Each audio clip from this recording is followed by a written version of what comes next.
بسم الله الرحمن الرحيم. ننتقل لدروس الإسلام. كنا ذكرنا من نواقض الشهادتين الأقوال وأطلنا فيها، وكذلك الأفعال وأطلنا فيها، القول والفعل، ومن آخر الأفعال السحر. الآن سنأتي إلى نواقض أخرى، وهي الإعانة والإقرار والترك وأعمال القلوب، وبعد ذلك ننتقل للموانع. في صفحة 125 من نواقض الشهادتين الإعانة على الشرك والكفر، أن تعين لكن بالضابط الاستتاتي. نعم. الحمد لله رب العالمين، والصلاة والسلام على رسول الله وعلى آله وصحبه ومن اهتدى بهداه. قال الشيخ حفظه الله تعالى: من نواقض الشهادتين الإعانة على الشرك والكفر. تحرم الإعانة على الشرك وعلى المعصية، لقول الله تعالى: وتعاونوا على البر والتقوى ولا تعاونوا على الإثم والعدوان واتقوا الله إن الله شديد العقاب. وقوله صلى الله عليه وسلم: من دعا إلى هدى كان له من الأجر مثل أجور من تبعه لا ينقص ذلك من أجورهم شيئا، ومن دعا إلى ضلالة كان عليه من الإثم مثل آثام من تبعه لا ينقص ذلك من آثامهم شيئا. أخرجه مسلم. والأدلة كثيرة متواترة في إثم المعين على المعصية، كلعن كاتب الربا وشاهديه، ولعن حامل الخمر وعاصرها ونحو ذلك.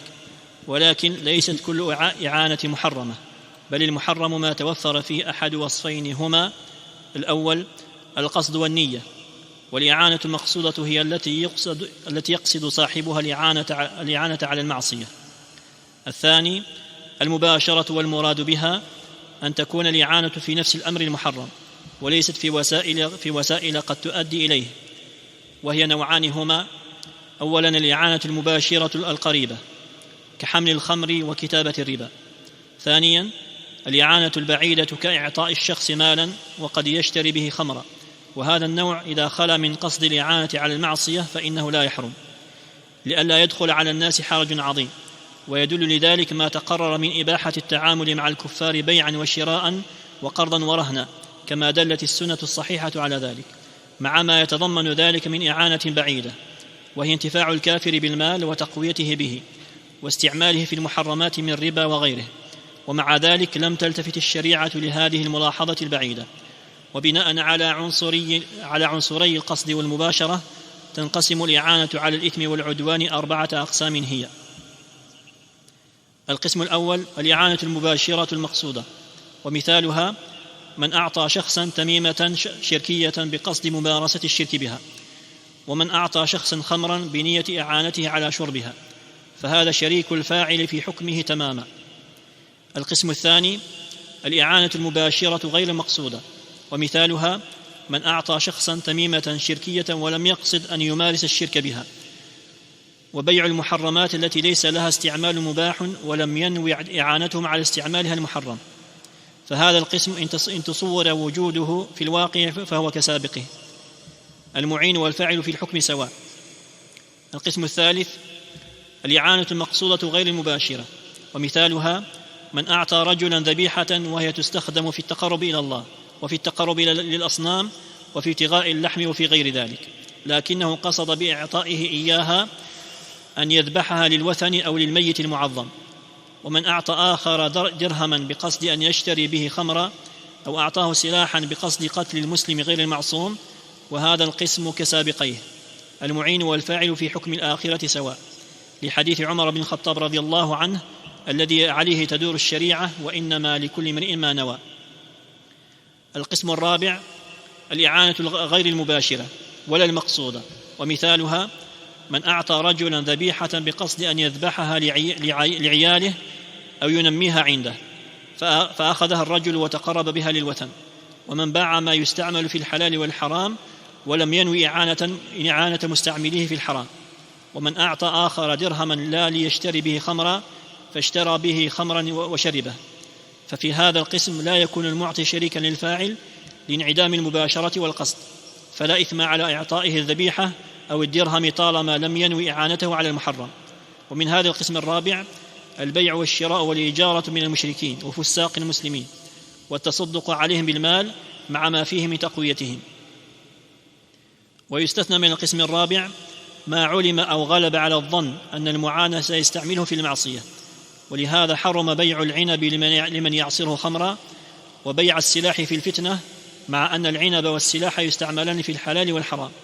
ولهذا قال شيخ الإسلام ابن تيمية رحمه الله تعالى: وقد لعن رسول الله صلى الله عليه وسلم عاصر الخمر، ومعلوم أنه إنما يعصر عنبا، ولعن بائعها، فتكون الأجرة على عصرها حراما وتكون باطلة. وفي معناه نهيه عن بيع السلاح في الفتنة. وكذا كل بيع أو إجارة أو هبة أو إعارة تعين على معصية إذا ظهر القصد، وإن جاز أن يزول قصد المعصية، مثل بيع السلاح للكفار أو للبغاة أو لقاطع الطريق أو لأهل الفتنة، وبيع الرقيق لمن يعصي الله فيه، إلى غير ذلك، فإن ذلك قياس بطريق الأولى على عاصر الخمر. ومعلوم أنه إنما استحق اللعنة وصارت إجارته وبيعه باطلا إذا ظهر له أن المشتري والمستأجر يريد التوسل بماله ونفعه إلى الحرام، فيدخل في قوله تعالى: وتعاونوا على البر والتقوى ولا تعاونوا على الإثم والعدوان. ومن لم يراعي المقاصد في العقود يلزمه ألا يلعن عاصر الخمر، وأن يجوز له أن يعصر العنب لكل أحد وإن ظهر له أنه يتخذه خمرا، لجواز تبدل الاسم ولعدم تأثير القصد عنده في العقود، وقد صرحوا بذلك، وهذا مخالفة بينة لسنة رسول الله صلى الله عليه وسلم. يؤيد ذلك ما روى ابن بطة بإسناده عن عبد الله بن بريدة عن أبيه قال: قال رسول الله صلى الله عليه وسلم: من حبس العنب أيام القطاف حتى يبيعه من يهودي أو نصراني أو ممن يتخذه خمرا فقد تقحم النار على بصيرة. وقال أيضا رحمه الله تعالى: وكل لباس يغلب على الظن أن يستعان بلبسه على معصية فلا يجوز بيعه وخياطته لمن يستعين به على المعصية والظلم. وكذلك كل مباح في الأصل إذا علم أنه يستعان به على معصية. وقد جاء في الأثر أن سعد بن أبي وقاص رضي الله عنه كانت عنده 4000 شجرة عنب، فأخبر أن نوع العنب الذي عنده أكثر ما يستخدم في الخمر، فعقرها كلها تورعا منه رضي الله عنه. وعليه فإن الإعانة المباشرة القريبة للمشرك تظهر فيما لو أوصله بسيارته لمكان الوثن أو قطع له تذكرة الدخول ونحو ذلك. أما السماح للمشرك بإيقاف سيارته أمام بيته مثلا فإنها إعانة بعيدة، ولا تلازم بينها وبين المعصية إلا إذا غلب على الظن ذهابه لمكان الشرك. ومن حيث الأصل ينبغي أن يفرق بين الذهاب إلى المعصية والذهاب إلى أمر مباح قد تجامعه معصية، كما فرق الفقهاء بين من استأجر بيتا ليتخذه للمعصية كجعله خمارة، وبين من استأجره للسكنى المباحة ثم شرب فيه الخمر، فيحرم التأجير للأول دون الثاني. ولا شك أن التفريق بين الإعانة المباشرة وغير المباشرة وبين القريبة والبعيدة قد يختلف في أمرها عند التطبيق والتنزيل على الفروع، فيجتهد الفقيه في ذلك ويستعين بالله تعالى. نعم، هذا مسألة الإقرار، إقرار الشرك. يعني أنت قد تقول إن هذا الشخص أقر الشرك أو أنه وافق على الشرك أو أن هذا مسألة الإعانة أول شيء. الإقرار سيأتي الآن. أنك تقول أنه أعان المشرك، فنقول كيف أعان المشرك؟ هل أعان بطريقة مباشرة ولا غير مباشرة؟ أصلا أي بيع وشراء مع المشرك هو إعانة. معنى هذا أن نحرم البيع مع الكفار إطلاقا، اللي يقولون مثلا إن الله ثالث ثلاثة، معنى أن نتوقف عن البيع مع الكفار لأنه إعانة، أو هو أعانه على شركه في مسألة إعانة المشرك وفي مسألة الإعانة على الشرك نفسه. يعني مثل الآن اللي يكفرون الخوارج، اللي يكفرون الدولة مثلا، يقولون إنها تقر الشرك. لماذا؟ قال أنها تقر الروافض. ما يفرق بين إقرار المشرك اللي هو مسلم ظاهرا ومنعه من إظهار دينه الباطل، وبين إقرار الأوثان والأصنام في البلد. ما يفرق. هذا طريقة الخوارج، إنهم هكذا على الإجمال. فعندنا أصل الإعانة محرمة خلاص، ولا تعاونوا على الإثم والعدوان ومن دعا إلى ضلالة كان عليه من الإثم. لكن كيف نضبطها؟ نضبطها بوصفين ننتبه لها: القصد والمباشرة. القصد مؤثر بمعنى عيسى، بمعنى أنها بمعنى أنها لحظة بس ما يجي صدى، بمعنى أن القصد أنه يقصد. يعني متى يكون المسألة الحين سنتوصل إلى حكم خطير، وهو أن هذا المعين شريك للفاعل، وهذه مسألة يعني تحتاج إلى فقه. فلا بد أن يقصد الإعانة، ولا بد أن تكون الإعانة مباشرة. أما لو مثلا غدا مشرك ولا عشاه وما يدري عنه ولا يدري عنه باسمه، وتقول خلاص هذا معنى أو كافر أو يهودي أو نصراني، ففي فرق. والإعانة أيضا المباشرة قد تكون مباشرة قريبة، مثلا وصل بسيارته، قد تكون مباشرة بعيدة، مثل سمح لي يوقف قدام بيت وبعدين قال أنا عنده. سبحان الله، هذه الملاحظ هي اللي تحتاج أنك أنت تدبر فيها. فعندنا الكفار يباح التعامل معهم، مع أن أي تعامل معهم فيه إعانة لهم، نعطيهم الطعام والشراب، والنبي عليه الصلاة والسلام يقترض منهم من اليهودي ويبيع لهم ويشتري منهم، هذا فيه إعانة. ممكن أيضا الدراهم يستخدمها الكافر في ربا ولا في حرام، ولا بعد يساعد ربعه الكفار ولا. لكن الشريعة ما منعت التعامل مع الكفار من باب الإعانة هنا. ليش؟ لأنه سيتوقف الدنيا، الحياة كلها بتوقف. إذا قلت إن هذه إعانة، إذا فتحت باب الإعانة بدون فقه، كل شيء إعانة، كل شيء إعانة، يعني مش باقي. يعني حتى ممكن أنها يدخل فيها التسلسل، أنا بعت لهذا وهذا باع الكافر والكافر استعان بها، إذن البيع نفسه، وينفتح لك باب ما له نهاية. وممكن حتى مثلا يتوقف الإيجار، تقول أنا أجرت على واحد وبعدين الواحد عصى الله في بيتي، فإذن أنا أترك الباب هذا، تروح الباب آخر مثلا تجد أن فيه أيضا إعانة، تروح الباب ثاني تجد فيه إعانة. وفعلا في بعض الناس يعني وصلوا إلى، يعني كما حدثني بعض الإخوة، يعني حتى مغاسل الثياب قالوا حنا نغسل للمسبلين. شفت كيف؟ يعني أنك إذا تسلسلت ما له حد. يعني الاستوديو خلاص هذا فيه تصوير، الحلاقين في حلق لحى، الخياطين فيه ناس يسبلون، هذا بيكون إعانة مثلا.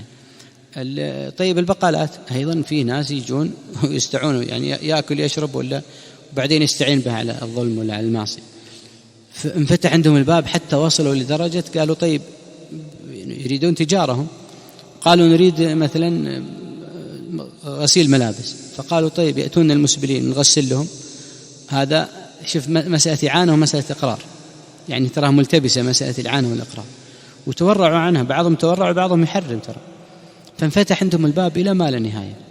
لكن الشريعة فيها ضبط، دائما الفقه يرد الناس.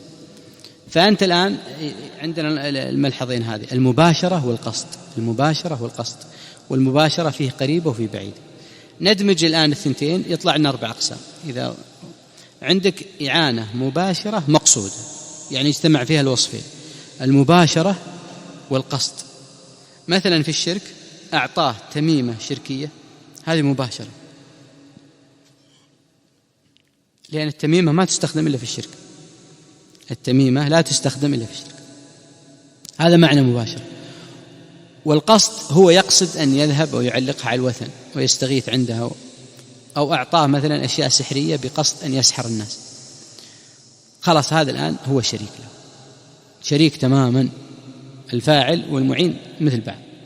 كما في الحديث السابق، أعطى شخص خمرا لكي يشربها بنية أن يشربها. إذن عرفنا الآن هنا اجتمعت المباشرة والقصد. القسم الثاني هذا تصور وجوده بعيد جدا، لكن من باب التقسيم العقلي، لو كانت مباشرة لكن غير مقصودة، يعني يعطيه شيء لا يستخدم إلا في الحرام، وهو لا يقصد أن يفعل به الحرام، مثلا يقصد أنه يحتفظ بعنده ولا، فأعطاه تميمة شركية وهو يعلم أنها شركية، ولكنه ما قصد أن يمارس الشرك بها. أعطاه محرم ليس له استعمال مباح، مثل أعطاه خمر وقال أنا ما نويت أني أشرب، إذا تصور وجوده فهو الحكم واحد، هذا أيضا معين، يعتبر معين. هذا القسم الثالث عكس الثاني، مقصودة لكن غير مباشرة، يعني هو يقصد أن يفعل الحرام لكن غير مباشر. مثال ذلك أعطاه ذبيحة، تعرفون الذبيحة قد تستخدم في أضحية، في هدي، في عقيقة، في اللحم، في إكرام الضيف، قد تستخدم في الأصنام، فهو أعطاه شيء غير مباشر. إيش معنى غير مباشر؟ يعني يستخدم في الحلال وفي الحرام. لكن قصده بإعطائه للذبيحة أن يتقرب بها للوثن. خلاص الآن عرفنا. أعطاه درهم، تعرفون الدرهم يستخدم في الحلال والحرام، لكنه قصد أن يشتري به خمرا، لأن الآخر قال أعطني دراهم لأشتري خمرا، فأعطاه الدراهم بهذا القصد. أو أعطاه سلاح ليقتل مسلما غير معصوم.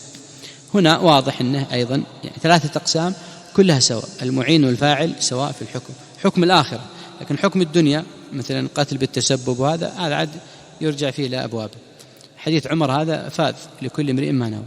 عندنا القسم الرابع إعانة غير مباشرة ولا مقصود، يعني هو ما قصد وهي غير مباشرة. هذا الذي لو يغلق ضاقت على الناس معايشه. أعطاه ذبيحة ولم يقصد الحرام، قصده أن يذبحها لعياله ولا يذبحها لضيفه، فالشقي الآخر اللي أخذ الذبيحة ذهب وتقرب بها للوثن. إذن هي غير مباشرة، لأن أعطاه ذبيحة ما أعطاه تميمة وما قصد، أو باع شيء يستخدم في الحلال والحرام وما قصد الإعانة الحرام، أو أعطاه درهم لعياله فاشترى به خمرا، فهنا لا يكون المعطي شريك للفاعل، لأنه لا مباشرة ولا قصد، وإلا انغلق باب التعامل مع الكفار والفساق وغيرهم. لكن القسم الرابع هذا فيه إذا علمت أو غلب على ظنك أن هذا الشخص سيأخذ هذا الأمر غير مباشر كالدراهم مثلا أو كالذبيحة وسيستخدمها في المعصية، إذا غلب على ظنك أو علمت، هنا لا يجوز لك أن تعين. أما أنت ما يجوز، يعني ما يلزمك أنك تسأله مثلا تصدق على واحد تقول بالله ايش تفعل بالدراهم هذه، لا تسأله. لكن لو علمت أو غلب على ظنك أن الدراهم هذه بيستخدمها في الحرام لا تعين. مثلا مدمن مخدرات جاي يشحذك فلوس، يقول بالله أعطني 200 ريال، وأنت تدري أنك إذا أعطيته 200 بيروح يشتري مخدرات وتدفع له 200، أنت أعنت الآن على الحرام مثلا. لكن إذا كان مستور الحال بعدين علمت أنه والله دراهمك هذه اشترى بها كذا ولا، هذا ما يضرك. وذكر كلام الشيخ هنا كلام طيب. ومن أعجب الآثار اللي وقفت عليها أثر سعد بن أبي وقاص. هذا الصحابة رضي الله عنهم يعني يأكلون الطيبات ويخافون. 4000 شجرة عنب كانت عنده، أظنها في الطائف وكذا، درى أن أكثر ما يستخدم النوع هذا في الخمر عقر الأشجار كلها، عقرها كلها حتى ما باعها تورعا منه. هذا مسألة الإعانة. طيب المسألة الأخيرة اليوم الإقرار. نعم. قال الشيخ حفظه الله تعالى: من نواقض الشهادتين الإقرار والسكوت عن إنكار الشرك. أصل المسألة أن من قواعد الشريعة ما ذكره الشافعي رحمه الله بقوله: لا ينسب لساكت قول، ثم أخذها الناس عنه. وسبب كلام الشافعي رحمه الله هو أن الساكت تتطرق له احتمالات عدة، منها: أولا، قد يكون منكرا لهذا المنكر مرارا قد اشتهر بذلك، ولكن رآه رجل وهو ساكت فنسب له عدم الإنكار. ثانيا، قد يراه قولا سائغا أداه اجتهاده إليه وإن لم يكن موافقا عليه. ثالثا، قد يعتقد أنه لا إنكار في مسائل الاجتهاد فلا يرى الإنكار فرضا أصلا. رابعا، قد يريد الإنكار ولكنه ينتهز فرصة التمكن منه ولا يرى المصلحة في المبادرة إليه. خامسا، أنه لو أنكر لم يلتفت إليه وربما لحقه بسبب ذلك ذل، كما قال ابن عباس رضي الله عنهما في سكوته عن العول: هبته وكان والله مهيبا. سادسا، قد يكون في مهلة النظر والتأمل في حكم المسألة. سابعا، قد يسكت لظنه أن غيره يقوم مقامه في ذلك الإنكار وإن كان قد غلط فيه. ثامنا، قد يرى ذلك الخطأ من الصغائر فلم ينكره. وإذا احتمل السكوت هذه الجهات وغيرها كما احتمل الرضا، علمنا أنه لا يدل على الرضا بمجرده لا قطعا ولا ظاهرا، ولكن هذا التقرير بأن الساكت لا ينسب له قول إنما هو باعتبار الأصل، وحيث لم يدل الدليل على مراده بسكوته، فإذا دل الدليل على مراده بذلك السكوت عمل بالدليل الدال عليه. قال الزركشي رحمه الله: ثم هذا باعتبار الأصل، أعني أن لا ينسب إلى ساكت قول إلا بدليل على أن سكوته كالقول أو حقيقة، لأن السكوت عدم محض، والإحكام لا تستفاد من العدم.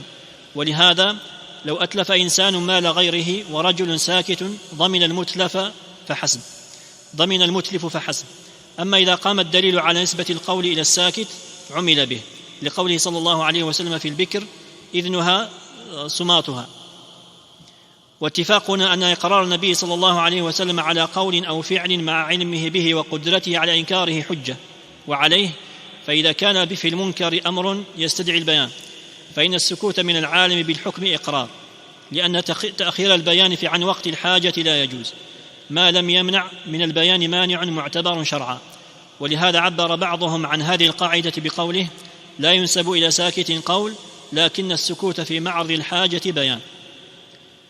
فالسكوت عما يلزم التكلم به من القادر على التكلم في معرض الحاجة إلى الكلام كلام وبيان، بشرط أن يكون هناك دلالة عرفية من حال المتكلم، أو يكون هناك ضرورة. واعلم أنه يفرق في مسألة السكوت بين سكوت الشارع ومن لا يقر على الخطأ، وبين سكوت غيره. قال الزركشي: السكوت ضربان، فالأول أن يكون بمجرده ينزل منزلة التصريح بالنطق في حق من تجب له العصمة، ولهذا كان تقريره صلى الله عليه وسلم من شرعه. وكان الإجماع السكوتي حجة عند كثيرين، لأنه نازل منزلة النص، فإن الإجماع مشهود له بالعصمة. والثاني غير المعصوم، فالأصل ألا ينزل منزلة نطقه، لا سيما إذا كان السكوت محرما. ولهذا قال الشافعي رحمه الله: لا ينسب إلى ساكت قول. وعليه فإن الساكت عن إنكار الشرك في معرض الحاجة إلى البيان دون مانع شرعي معتبر ينسب إليه قرار الشرك. كذلك مسألة الإعانة اتضحت. كذلك مسألة السكوت، يقول لك هذا ساكت وهذا أكيد مقر أكيد راضي، يعني بهذا التسلسل. مدام ساكت إذن هو قد أقر، ومدام أقر إذن هو راضي بالشرك، ومدام راضي بالشرك إذن هو مشرك. الشرك والكفر والأمور الكبار ما تكون بهذه الطريقة، هذه الطريقة كلها ما تصلح، لا بد من التأني فيها، لأن هذا الشخص مدام يقول لا إله إلا الله محمد رسول الله ما تنقل عن هذا إلا بيقين. فعندنا كلمة قالها الشافعي وأخذها الناس عنه: لا ينسب لساكت قول. الساكت ما ينسب له، هذا الأصل، لأن السكوت عدم، والعدم ليس بشيء، لأن في احتمالات، ذكر هنا 8 احتمالات وفي غيرها، يعني كونه ساكت في احتمالات كثيرة. إن ساكت كلها لا تدل، ليست من الرضا، قد يكون منكر، قد أنكره مرارا، قد يكون يراه سائق، قد يكون يرى أن لا إنكار في مسائل اجتهاد، قد ينتظر الفرصة، قد ما يلتفت إليه الآن، قد يكون في مهلة النظر والتأمل في حكم المسألة، قد يظن أن غيره قام مقامه في الإنكار، قد يراه أنه من الصغائر، يعني قد كثيرة هذه. فإذا كان هذه بس احتمالات الآن سريعة، وفي غيرها، ومنها قد يكون راضي، فكيف مباشرة تقول أنه بمجرد السكوت هو راضي؟